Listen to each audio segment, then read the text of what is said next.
In every forest, in every ocean, a voice is calling. This is Voices for the Wild. Every creature has a voice. The ocean has a heartbeat, slow and deep, and when it rises to breathe, the surface quiets as if listening. This is the blue whale, the largest animal ever known. Bigger than any dinosaur, heavier than a fully loaded jet, and yet powered by meals no larger than your pinky. Tonight we step inside its life, how a giant survives on tiny prey, how sound becomes vision in the dark, and how a creature this immense can vanish into blue. Blue whale is a name but also a lineage written across the world's oceans. There are different populations and forms, some in the North Atlantic and North Pacific, others around the Southern Ocean, including a smaller form often called the pygmy blue whale. They move with the seasons, from cold, food-rich waters toward lower latitude breeding grounds. Think of it as a slow pendulum. Feed where life explodes in summer. Travel and breed where waters are calmer. The path is long, the timing flexible, and every choice weighs energy against risk. At the surface, the animal seems simple. A vast gray-blue back, mottled like moonlight through water, a tall column of breath that hangs in the air, and a small dorsal fin far behind, more punctuation mark than sail. Below the skin, the engineering is extraordinary. Elastic throat pleats run from chin to belly. In a split second, they can unfold like an accordion, turning the head and chest into a living parachute of water and prey. Instead of teeth, the blue whale carries hundreds of baleen plates, keratin curtains that strain the ocean. It is a filter, not a biter. This is the paradox of the giant. It thrives on abundance that is tiny but dense. Feeding is a choreography called a lunge. The whale accelerates, opens its mouth, and engulfs a mass of water thick with krill, shrimp-like crustaceans that swarm in red clouds. The mouthful can weigh as much as the whale itself, then breaks on. The whale closes its mouth and compresses the gulp, forcing water out through the baleen while the krill are trapped like grains behind a comb. It swallows, rests, and repeats. Each lunge is a bet. Energy burned up front for a payoff measured in calories. Find the right patch and the energy math works. Miss in the world's largest animal runs a deficit. For a blue whale, success is not just strength, it is precision. The senses are tuned to a world of light and shadow. Vision helps at the surface, but down where the whale feeds, it's sound that truly carries. Blue whales produce some of the lowest notes of any animal. Long, pure tones that slide through seawater for great distances. These calls can travel across entire basins, bending around seamounts and riding the deep sound channel like a highway. To us, they feel more than they sound, a pressure you sense in your bones. To a whale, these notes are maps and messages.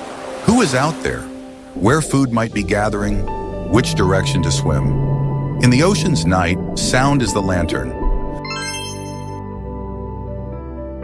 The heart that drives this journey is the size of a small piano, beating slowly, sending oxygen through arteries as wide as a fist.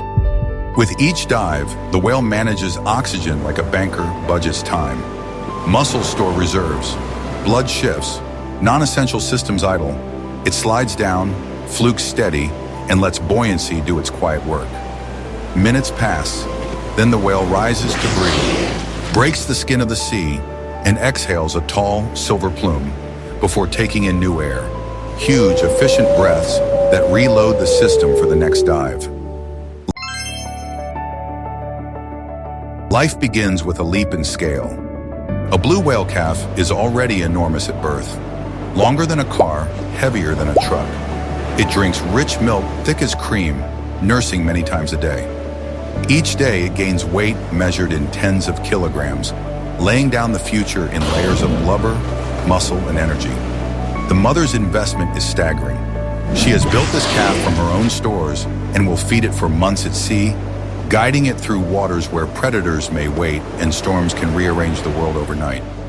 The bond is a distance closed again and again, calf drifting back to the flank, slipping forward to breathe in the mother's slipstream, learning the feel of currents that will one day carry it alone. Courtship at the scale of giants is largely sound and patience. Males sing long, patterned phrases. Females move through these soundscapes, choosing in ways we are just beginning to understand. Encounters are brief, the commitments long. The arcs of individual lives overlap but do not always align. A whale that feeds in the North Pacific may never meet a cousin in the Southern Ocean, and yet they are written in the same grammar. Migrate, feed, breed, rest, repeat. The ocean is wide, but the rules are few and elegant. Despite its size, the blue whale has enemies. Orcas, killer whales, sometimes target calves or vulnerable adults, testing boundaries, working in teams, and taking advantage where they can. The best defense is scale, speed, and the open water itself. A healthy adult blue whale can sprint when it must, surging forward on a line that few can follow. More often, avoidance begins early. An angle change, a deep dive, a move toward empty blue where a calf can cling tightly to a mother's side. Humans are now the main challenge, not with harpoons as in the past, but with accidents and noise. Busy shipping lanes cross migration routes. A ship moving fast can strike a whale before either notices the other. Ropes and nets can snag, turning a clean swimmer into a tangled slow-motion emergency. And then there is sound, constant engines, seismic surveys, the low hum of our presence, which can blur the whale's acoustic maps, mass calls, and push animals away from feeding grounds. For a creature that hears its world, noise is more than nuisance. It is fog. And yet there is hope written in policy and practice. Whaling bans gave blue whales a chance to recover from historic lows. In some regions, numbers are slowly rising. Where ships slow down, collisions drop. Where traffic shifts offshore or seasonal speed limits are enforced, survival improves. Where fisheries adjust gear to reduce entanglement, whales swim free. The equation is simple, if not easy. When we make space, giants return. When we quiet the ocean, their voices carry again. Everything about a blue whale is an answer to a single question. How do you harvest the pulse of the ocean at scale? Krill are the currency. Sunlight feeds plankton. Plankton feed krill. Krill feed whales. And the whales themselves move nutrients through layers of the sea, fertilizing the places where the next blooms will rise. The blue whale is not just a consumer. It is a gardener of the ocean, lifting iron-rich breath to the surface and stirring the waters with every dive and rise. If you want to understand the ocean's vast engine, follow a blue whale on its daily commute.